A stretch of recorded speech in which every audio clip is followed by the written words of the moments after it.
Hello mateys, my name is Stephanie Brown and you'll be watching Creative Guzzle. Alright, so you know how a couple weeks ago when I was talking about all of my stories, which you can watch that video right up here, and I mentioned the initial idea for King's Flag was The Lion King but with pirates? I wish I was joking, but that is actually how the story came about. Just one day after watching my now ex playing Assassin's Creed Black Flag, I decided that I wanted to write a pirate movie, and the idea of Lion King with pirates popped in my head, and thus the King's Flag was born.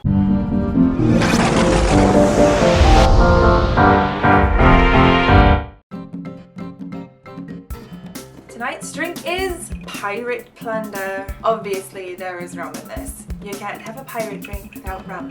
Cheers mates.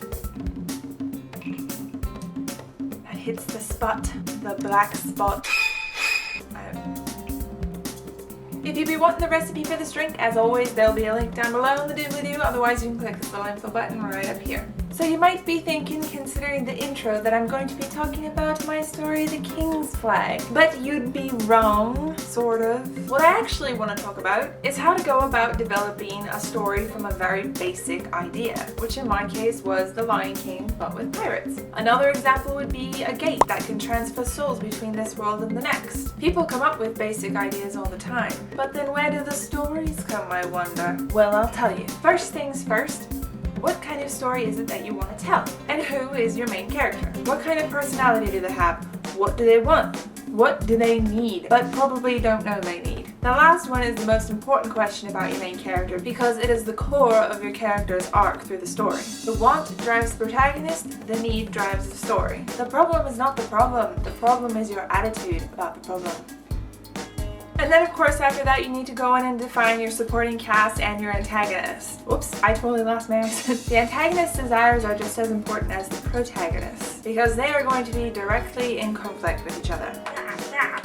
I can't tell you how many times I've gotten stuck with my stories because I forgot to define what the antagonist agenda is. Second step, what kind of adventures do you want your characters to go on? This ties directly into the world that the characters exist in. Since King's Flag is a piratey movie, I knew that I wanted ship battles, a tavern brawl, and a treasure to find. But I also wanted to make sure that I kept it original, and have my main character Edward constantly butting heads with his childhood friend Giselle, who wants him to take back the throne, and he does not.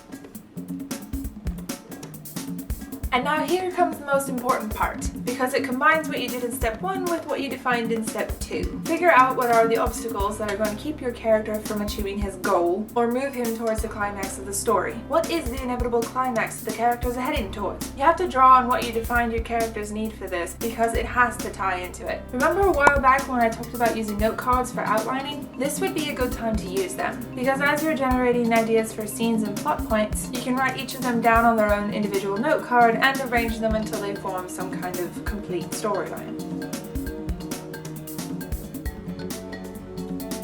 Why is the rum gone? So what are some basic ideas that you guys have had that you want to develop into a full story? Let me know in the comments down below. And if you like this video, please hit that thumbs up button right down there. Share it around with your friends. You can check out more videos by clicking right over here. And also don't forget to subscribe so you can stay up to date on future Creative Guzzle videos. Stay excellent to each other.